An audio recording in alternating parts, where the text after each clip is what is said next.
نحمده ونصلي على رسوله الكريم أما بعد فأعوذ بالله من الشيطان الرجيم بسم الله الرحمن الرحيم النبي أولى بالمؤمنين من أنفسهم وأزواجه أمهاتهم وقال الله تعالى في مقام آخر أولئك مبرؤون مما يقولون لهم مغفرة ورزق كريم صدق اللہ العلی العظیم۔ میرے محترم دوستوں اور میرے مسلمان بھائیوں، اللہ تعالیٰ نے کلام مقدس کے اندر فرمایا النبی اولا بالمؤمنین من انفسہم، مومنوں کو آقا صلی اللہ علیہ وسلم سب سے زیادہ پیارے ہیں، اور آگے فرمایا وَأَزْوَاجُهُ أُمَّهَاتُهُمْ، اور آپ صلی اللہ علیہ وسلم کی ازواج، آپ صلی اللہ علیہ وسلم کی حرم پاک امہاتہم، ان مومنوں کی مائیں ہیں، مومنوں کی امائیں ہیں۔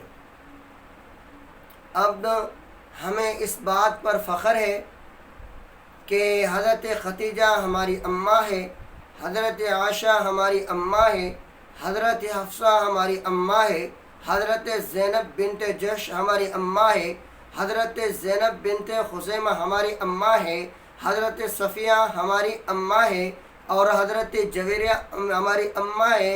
تو 11 آپ صلی اللہ علیہ وسلم کے ازواج مطہرات تھیں، اور یہ سب کے سب ہمارے جو مومن ہیں، ہم جو مومن ہیں ان سب کی امائیں ہیں۔ دیکھیں، اب اللہ تعالیٰ نے اس قرآن کریم کے اندر آپ صلی اللہ علیہ وسلم کے ازواج کے بارے میں فرمایا وَأَزْوَاجُهُ، ازواج یہ عربی لفظ ہے، ازواج جمع ہے زوج کی، اور زوج کی معنی ہے گھر والی۔ زوج کی مختلف معنی آتی ہیں، زوج کی معنی گھر والی بھی آتی ہے، اور زوج کی معنی گھر والا بھی آتا ہے، اور زوج کی معنی آتی ہے قسم، تو اس کی مختلف معنی آتی ہیں۔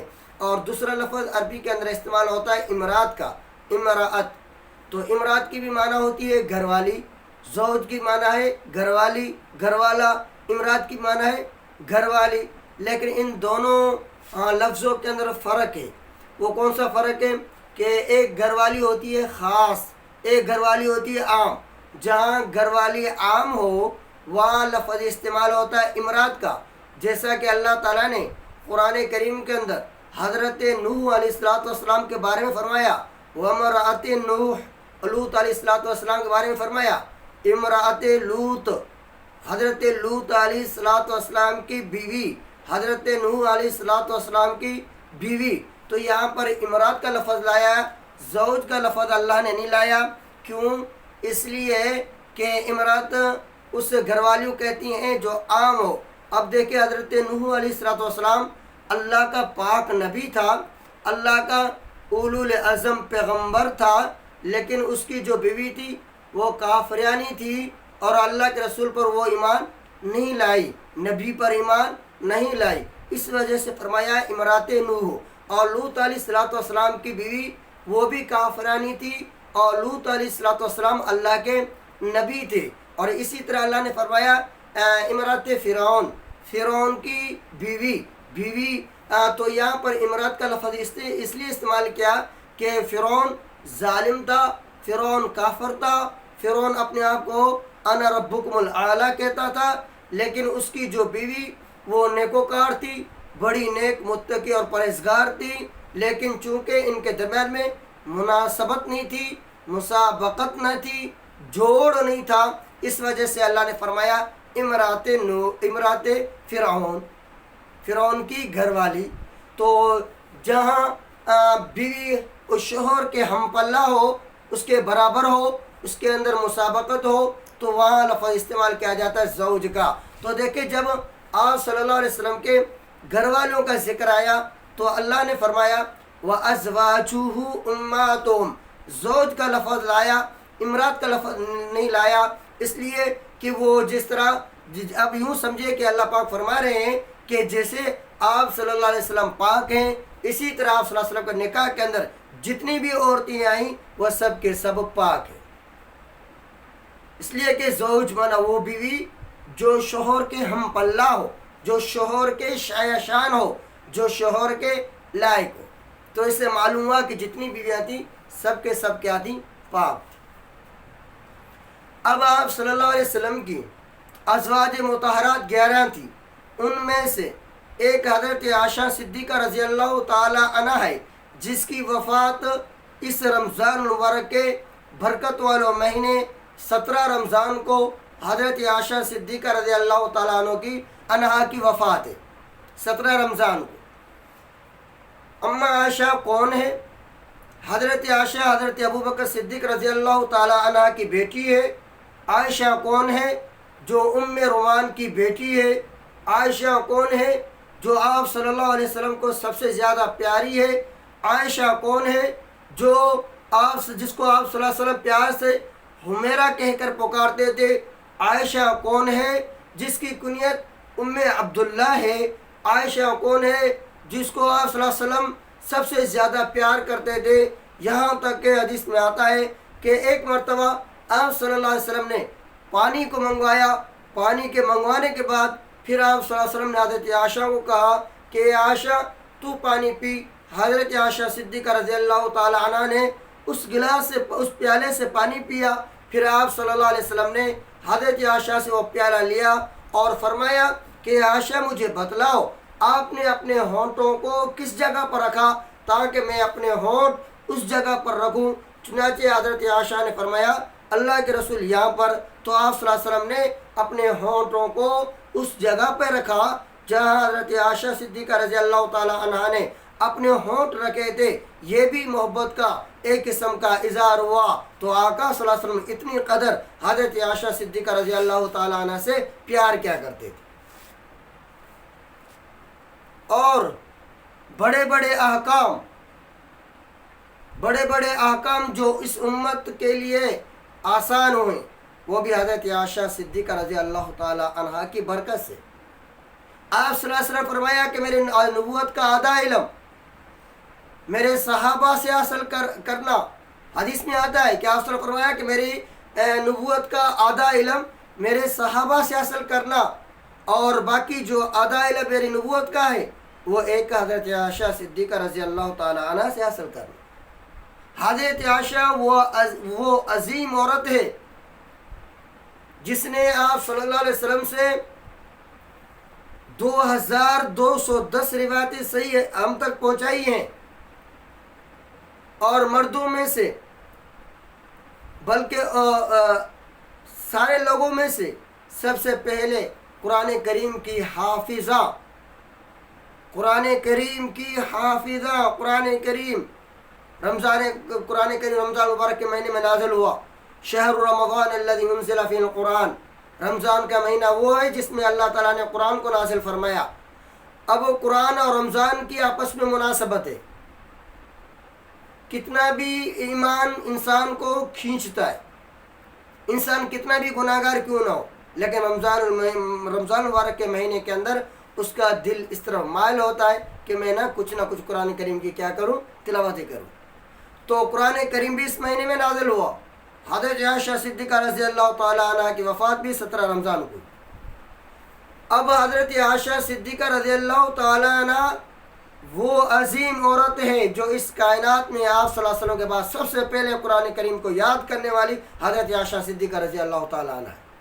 مردوں میں سے صحابہ کرام برابر بڑے حافظ تھے، عالم تھے، بڑے علم والی شخصیت تھی صحابہ کرام کی، لیکن قرآن کریم سب سے پہلے حضرت عائشہ نے یاد کی۔ اور امت پر جو بڑے مشکل جو مسائل تھے وہ آسان ہوئے حضرت عائشہ کی برکت کی وجہ سے۔ آپ صلی اللہ علیہ وسلم کی 11 بیویاں تھیں، سب کے اندر برابری کرتے تھے۔ فَإِن لَمْ تَعْدِلُوا فَوَاحِدَةٌ، اللہ نے فرمایا اگر کسی کے یہاں ایک سے زیادہ بیوی ہو تو ان پر واجب ہے، ضروری ہے کہ ان بیویوں کے درمیان میں انصاف کرے، برابری کرے۔ برابری نہیں کرتا تو پھر ایک کافی ہے، پھر 2 شادیاں کرنے کی اجازت نہیں ہے۔ آئی بات سمجھ میں؟ لیکن یہ برابری امت کے لیے آپ صلی اللہ علیہ وسلم پر نہیں تھی، فرض نہیں تھی، لیکن پھر بھی آپ صلی اللہ علیہ وسلم ان گھر والیوں میں برابری کرتے تھے تاکہ کسی کی دل آزاری نہ ہو۔ اور آپ صلی اللہ علیہ وسلم کی ایک عادت مبارکہ تھی، آپ صلی اللہ علیہ وسلم جب بھی سفر کے لیے نکلتے تھے تو قرا ڈالتے تھے، جس کا نام نکلتا تھا آپ صلی اللہ علیہ وسلم اسے اپنے ساتھ سفر میں لے جاتے تھے۔ تو حضرت عائشہ صدیقہ رضی اللہ تعالیٰ عنہ وہ عظیم عورت ہے جس کے قرے میں 2 دفعہ نام نکلا اور 2 سفروں میں آپ صلی اللہ علیہ وسلم کے ساتھ ہوئی۔ ایک کون سا سفر؟ ذات الرقاع، رقاع عربی لفظ ہے، رقاع رقاتن کی جمع ہے، اس کی معنی ہوتی ہے پٹیاں۔ چونکہ سفر زیادہ لمبا تھا اور صحابہ کرام کے پاس پہننے کے لیے چپلیں نہیں تھی، تو صحابہ کرام نے کپڑوں کے ٹکڑے کر کے ان کی پٹیاں اپنے پاؤں پر باندھی تھی۔ ہاں، اس وجہ سے اس سفر کو ذات الرقاع کہا جاتا ہے، اس غزوے کو، اس لڑائی کو ذات الرقاع کہا جاتا ہے۔ اس سفر پر آپ صلی اللہ علیہ وسلم نکلے صحابہ کرام کے ساتھ، لڑائی نہیں ہوئی، واپس لوٹے، رات کا آخری حصہ تھا، اللہ کے رسول نے فرمایا اب آرام کرنا ہے۔ سارے صحابہ خیمے نصب کر کے سو گئے، خیمے کے اندر سو گئے۔ آپ صلی اللہ علیہ وسلم اپنے خیمے میں گئے حضرت عائشہ صدیقہ رضی اللہ تعالیٰ عنہ کے ساتھ، وہاں پر رات کو بسر کی وہیں خیمے کے اندر۔ جب صبح کا ٹائم ہوا، تہجد کا ٹائم ہوا، صحابہ کرام اٹھے اور ادھر ادھر دیکھا، صحابہ کرام کو پانی نظر نہیں آیا۔ اب ٹائم بھی کافی ہو چکا ہے، تہجد کا بھی وقت جانے والا ہے، فجر بھی پڑھنی ہے، وضو بھی کرنا ہے، وضو کے لیے پانی بھی نہیں ہے۔ آپ صلی اللہ علیہ وسلم ابھی تک نہیں اٹھے ہیں، چنانچہ صحابہ کرام کچھ آپ صلی اللہ علیہ وسلم کے خیمے کے اندر آئے۔ اس وقت پردے کا حکم نازل نہیں ہوا تھا، ابھی تک پردے کا حکم نازل نہیں ہوا تھا۔ صحابہ کرام نے خیمے کے اندر دیکھا تو آپ صلی اللہ علیہ وسلم تو جاگ رہے تھے، لیکن آپ صلی اللہ علیہ وسلم بیٹھے ہوئے تھے، اور آپ صلی اللہ علیہ وسلم کی گود مبارک پر حضرت عائشہ صدیقہ رضی اللہ تعالیٰ عنہ سوئی ہوئی تھی۔ صحابہ کرام دیکھا، واپس پلٹے، آئے حضرت ابوبکر صدیق کے پاس، آپ کی بیٹی ہے، وہ آپ صلی اللہ علیہ وسلم گود میں سوئی ہوئی ہے، آپ صلی اللہ علیہ وسلم ابھی تک بیٹھے ہوئے ہیں، لہٰذا آپ اپنی بیٹی کو جا کر کہو کہ اٹھے، ہم سارے پریشان ہیں، یہاں پر پانی نہیں ہے، ہمیں آگے جانا ہوگا، نماز کا وقت بھی جانے والا ہے، جلدی کریں، عائشہ کو اٹھائیے۔ حضرت ابوبکر صدیق رضی اللہ تعالیٰ عنہ خیمے کے اندر آتے ہیں، کیا دیکھتے ہیں کہ آپ صلی اللہ علیہ وسلم گود میں حضرت عائشہ سوئی ہوئی ہے۔